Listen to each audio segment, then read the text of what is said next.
മൗലവിമാരെ വെറും മൗലവിമാരല്ല, നേരെ മറിച്ച് മൗലവിമാർക്ക് ഹുത്തുബ ക്ലാസ് എടുത്തു കൊടുക്കുന്ന ആള് മൂപ്പർ അഭിനയിക്കുക. ഇവിടെ സിനിമ ഇറക്കിയാണ്. നിങ്ങൾ മനസ്സിലാക്കേണ്ടതുണ്ട്. ആ കോമാളിത്തരാണ് നിങ്ങൾ കാണാൻ പോകുന്നത്.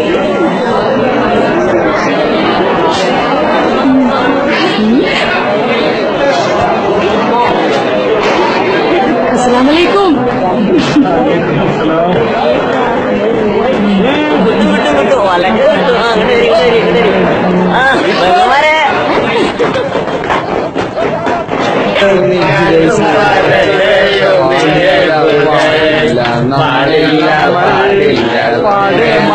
ചങ്ങായി എന്ത് ഇഞ്ചി കാട്ടിലും പോക്കറ്റ് പോയാ എന്ത് ചങ്ങായി ആ ഇഞ്ചി കായെടുക്കല്ലോ.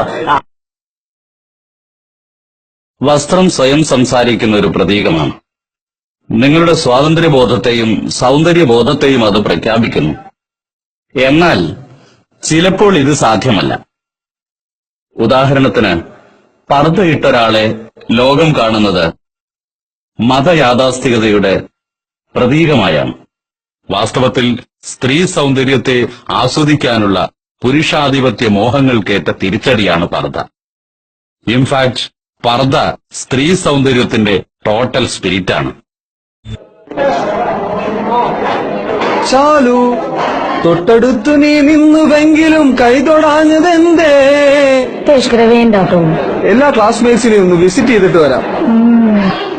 Yes yes, evening I go home. You go? I also go. Tomorrow I not coming. You coming canteen? I coming canteen. What a pity girl. എന്നെക്കാളും ചന്തം തോന്നും കുഞ്ഞിപ്പെണ്ണെ, എന്നെ പെണ്ണെ നിന്നെ കേട്ടാൻ ഇന്നെ വരെ വന്നിയാരും പോയി നിന്നെ കാണാൻ. എന്നെക്കാളും ചന്തം തോന്നും കുഞ്ഞിപ്പെണ്ണെ, എന്നെ പെണ്ണെ ചെന്തേങ്ങ. ലോകരാജ്യങ്ങളുടെ സമയബന്ധിത ഇടപെടലുകൾ മൂലം ഭൂഷ ഭരണകൂടത്തിനെതിരായി. Salim, you stand up.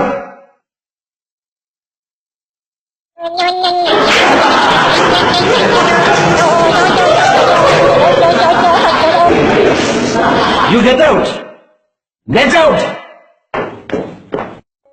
زكريا ويحيى وعيسى وإلياس كل من الصالحين.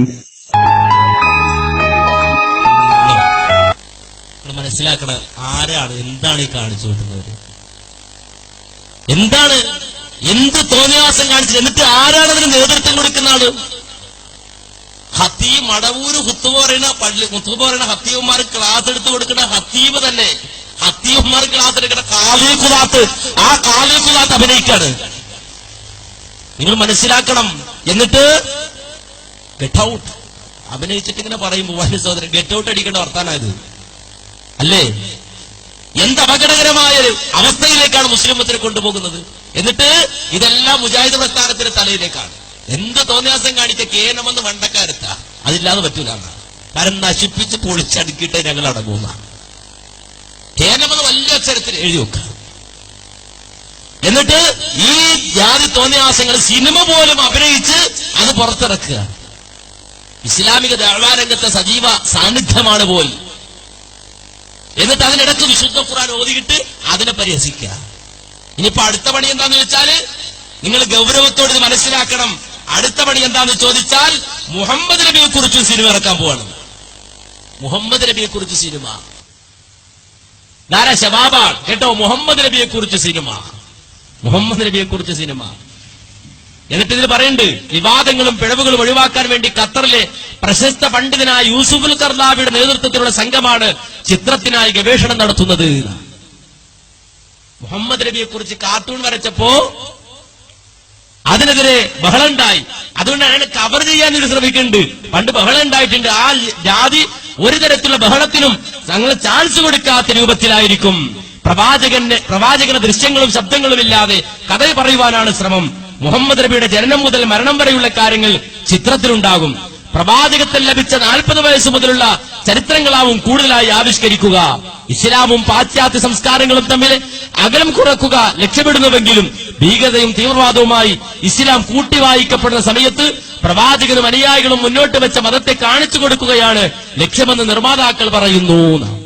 അപ്പോ ലക്ഷ്യം എന്താന്ന് വെച്ചാൽ വിവാദമൊക്കെ ഒഴിവാക്കാൻ വേണ്ടി പടം ഇറക്കാം, സിനിമ ഇറക്കാം. അങ്ങനെ മുഹമ്മദ് നബിയുടെ പടം ഇറക്കാൻ പോവാണ്, സിനിമ ഇറക്കാൻ പോവാണ് എന്നാണ്. നിങ്ങൾ നാലിച്ചു അള്ളാന്റെ ഖുർആൻ ആക്ഷേപിക്കുക, നബി സല്ലല്ലാഹു അലൈഹി വസല്ലമയെ തെരുവിൽ ആക്ഷേപിക്കുക, അതിനു പുറമെയോ